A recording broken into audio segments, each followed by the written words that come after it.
how's it going? Hope you're having a good day. I'm going to be showing everyone how to replace the inside door handle on a Tiburon.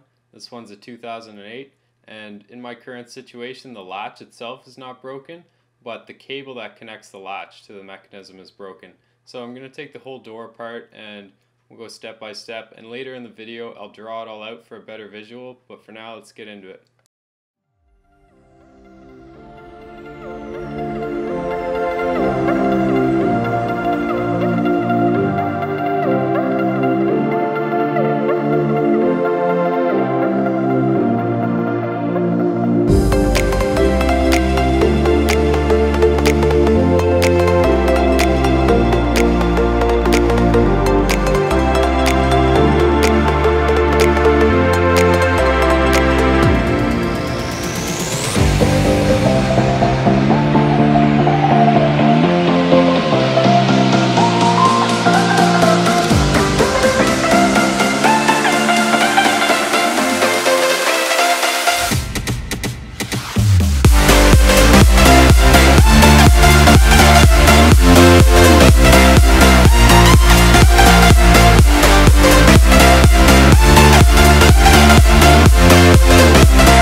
For this section here, I found it was kind of hard to film, so I just drew it out here and I'll describe where each cable goes. This is at your door handle on the inside of the Tiburon. So you're inside the Tiburon and you grab the door handle. This is what you're grabbing. If you're playing with the lock, this is what you're pressing. And here you can see the top one is the locking cable, and then the bottom one is the door latch cable.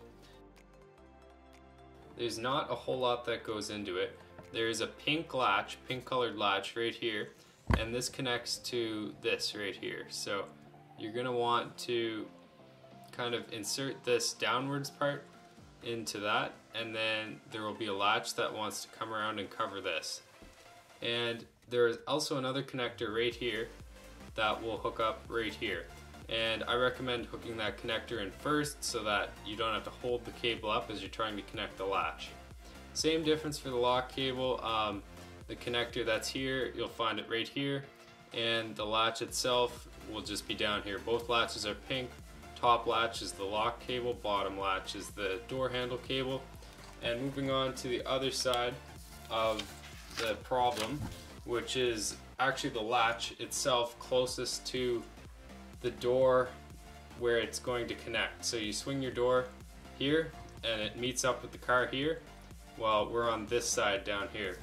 So for this side, we'll flip the cable around. Here is my cable. As you can see, it fits right here, and it's more or less the same difference, but this side's really hard to get access to. There's a hard plastic cover with two screws. You're going to want to take them both out to gain access to this inside part. In my case, I didn't take the entire unit off because there is another cable just about here that goes up, and I'd rather not disconnect that. And this cable leads to the outside door handle. So for right here, same difference. This is going to insert here, and then there will be a latch contacting those two pieces, and another latch that's just going to clip on with this. And further down you'll find another plastic clamp part to connect those two. So here I've got this exact part. The dorman number for the cable latch is 912602. I'll highlight that here. And it should be noted that in this part there's a wiring harness that comes down here. I could not disconnect mine. I'm not sure why, but you really don't need to. There are two clamps. It goes off the page here. There are two clamps that you can press in with pliers, and it will make this wiring harness move more freely. So with that, you should have enough access. If you're patient, you can replace the cable on both sides without taking either the door handle latch module or the door connection module off the car.